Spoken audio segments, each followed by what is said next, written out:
perkenalkan, mohon izin perkenalkan diri. Nama saya Nur Alfat Dayanasari, biasa dipanggil Alfat. Usia saya 25 tahun. Arafat. Alfat, bukan Alfamart atau mobil Alfat ya. Alifat. Alfat. Alfat, baik. Iya. Kemenangan artinya. Artinya kemenangan. Aktenya? Artinya Oh, artinya. Betul, artinya artinya kemenangan. Kebetulan lahir di bulan Ramadan. Dari yang disampaikan oleh Ustadz, Masya Allah ya, saya menyimpulkan bahwa love language itu nggak hanya dari diri kita sendiri untuk orang lain, namun dari diri kita untuk diri kita sendiri. Seperti sebagaimana kekuatan word of affirmation berupa afirmasi positif kepada diri kita sendiri adalah hal yang sangat penting dan berpengaruh kepada diri kita dalam menjalani kehidupan, betul Ustaz ya. Dan yang di sini yang saya ingin tanyakan, bagaimana sih caranya menghadapi lingkungan yang justru tidak mendukung kita ketika kita itu mempunyai positive vibe gitu. Ketika kita sudah berusaha kencana untuk diri kita sendiri, tapi lingkungan itu tidak memberikan kita ruang untuk tetap kuat gitu. Terima kasih Ustaz. itu ketika Nabi Musa sedang mengajak Bani Israel untuk hijrah dari Mesir ke Palestina. Karena di Mesir Bani Israel itu jadi budak dan Nabi Musa ingin memerdekakan mereka dari perbudakan Firaun. Karena perbudakan Firaun itu kejam banget lah. Akhirnya mereka ikut bersama Musa, ikut pengen hijrah ke Palestina. Lalu dikejar oleh tentara Firaun. Singkat cerita, di tengah jalan mereka terjebak di dalam sebuah lembah. Kanan kirinya tebing yang tinggi, di depannya laut, di belakangnya tentara Firaun. Jadi mereka terjebak. Dalam kondisi kayak gitu, orang-orang Bani Israel itu ngeluh. Mereka tuh senangnya emang ngeluh gitu, senangnya protes, ngeluh. Pokoknya orangnya tuh annoying banget lah. Mereka bilang gini, inna lamudrakun, celaka kita ini, pasti kita ketangkep, pasti mati kita nih, habis kita nih, kayak gitu-gitu bahasanya. Apa jawaban Nabi Musa? Seolah-olah Nabi Musa itu nggak didukung sama mereka. Malah mereka nyalahin Musa dengan kata-kata, Musa, sama aja keadaan kami sebelum engkau datang dan setelah engkau datang. Kami tetap susah, kata mereka. Mereka nggak ngedukung Musa. Kemudian Musa mengatakan, Kalla, inna ma'iya rabbi sayahdin. Nggak mungkin.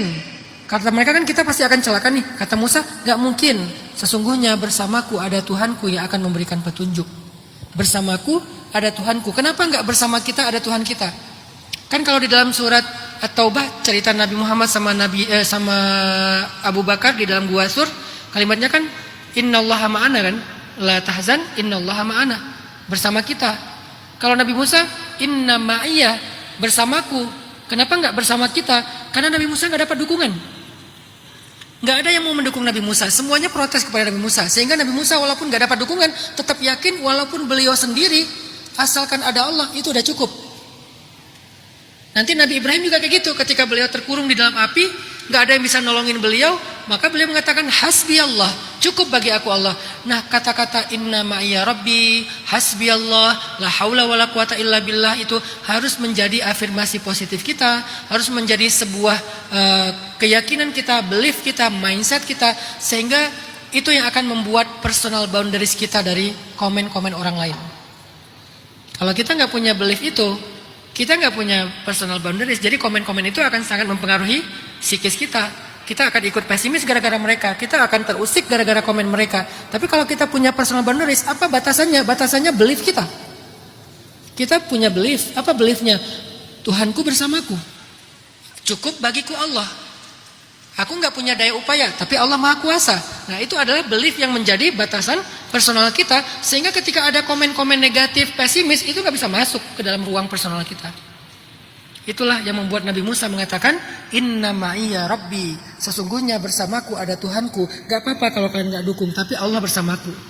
Sehingga Nabi Musa gak terusik dengan komen mereka, tetap berharap sama Allah. Apa yang terjadi kemudian?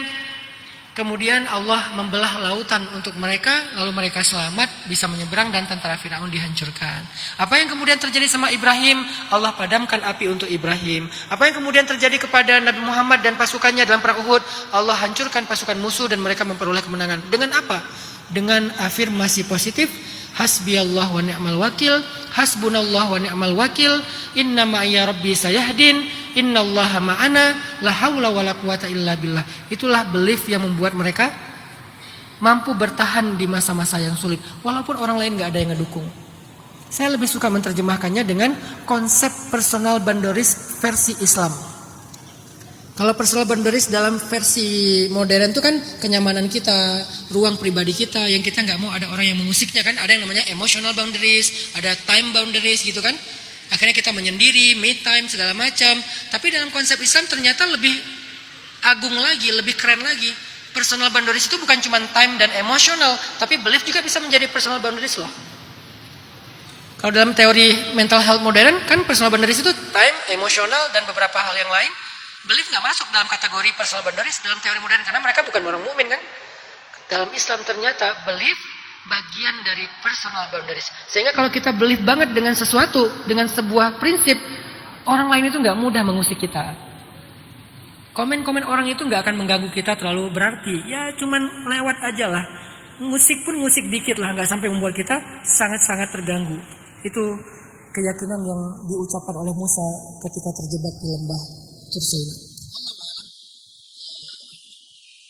Masih banyak contoh-contoh yang lain sih, sama kayak Nuh ketika awal membangun Bahtera, atau Ayub ketika nggak punya siapa-siapa dalam sakitnya, dia masih bilang, Anta Rahimur Rahimin, Allah baik banget sama aku, Allah baik banget sama aku. Jadi dia kayak meskipun ditinggalkan semua orang, dia nggak ngerasa bahwa dia itu nggak punya siapa-siapa. Dia masih punya Allah yang maha baik. Sehingga setelah 17 tahun, Allah berikan keajaiban, dia sembuh dari sakit, dia kaya lagi, dia muda lagi di umur 30 tahun, padahal tadinya udah umur 80 tahun.